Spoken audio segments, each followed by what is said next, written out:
Hello friends, নমস্কার। সবাই কেমন আছো? তো রামনবমীর ভিডিও নিয়ে আমি চলে এলাম। এই যে সকাল সকাল বরমশাই পুজো করে নিল, তারপর তো বিকেল হয়ে গেল। ছেলে আমার গিয়েছিল, তো এখান থেকে ছোট্ট লাঠি এনে কেমন লাঠি খেলা দেখাচ্ছে দেখুন।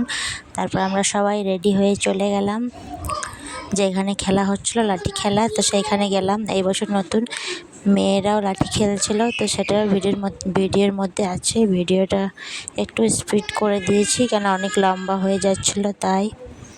তো ভিডিওটা পুরোটা দেখবেন, দেখে সবাই কমেন্ট করবেন। আর কে কে আমার ভিডিও দেখো, কোথা থেকে দেখো সেটা জানাবে সবাই।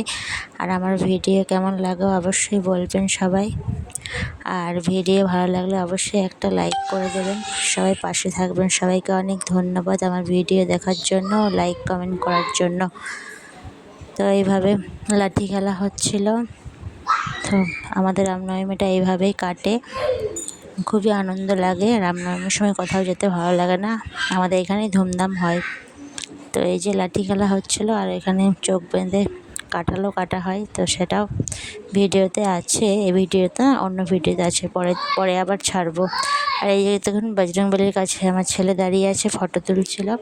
আর ছোট্ট করে একটা ভিডিও বানিয়ে দিয়েছি, তো সবাই দেখেছো হবে আগে। তো সবাই একবার বলে দেবেন জয় শ্রীরাম। তো ছেলে আমার গাড়িতে চেপেছিল, তো দু একটা পোজ দিয়ে ফটো তুলে নিলাম আর ভিডিও বানিয়ে নিলাম। তারপর তো বৈকাল হয়ে গেল, আমরা গেলাম। তো যাওয়ার সময় আইসক্রিম খেলাম, খেয়ে পরে এই যে মন্দিরে যেয়ে বসেছিলাম। এখানে কুলার চলছিল, খুব গরম লাগছিল, তো সবাই মিলে বসে পড়েছি। তো দেখুন এই যে আমরা সবাই বসে আছি, মা আর বর, দিদি, ভাগ্নি জামাই, তো সবাই। আর এই যে আমাদের শ্রী সোনা, ও খেলা করছে ওর মাসি ওর মামার সাথে। তো ওরা তিনজন মিলে খেলা করছে। তো এইদিকে সবাই মন্দিরে ফটো তুলছিল, আমরাও বসেছিলাম, ভালোই লাগছিল। তার কিছুক্ষণ পর আবার ঢাক বাজাতে এলো, ঢাকও বাজছিল, সেই ভিডিওটাও আমি ছেড়েছি। তো বছরে 2বার দুর্গা পুজো খুবই আনন্দ হয়। তো মন্দিরে বসে কিছুক্ষণ মায়ের মন্দিরে বসে রইলাম, খুবই ভালো লাগলো।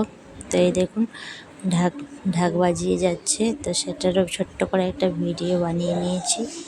তারপরে এই যে আবারও আমাদের বাড়ির দুর্গা মন্দিরের সামনে খেলা হচ্ছিল, তো আমার ছেলেও খেলছিল, ছেলে আর মেয়ে। টাটা।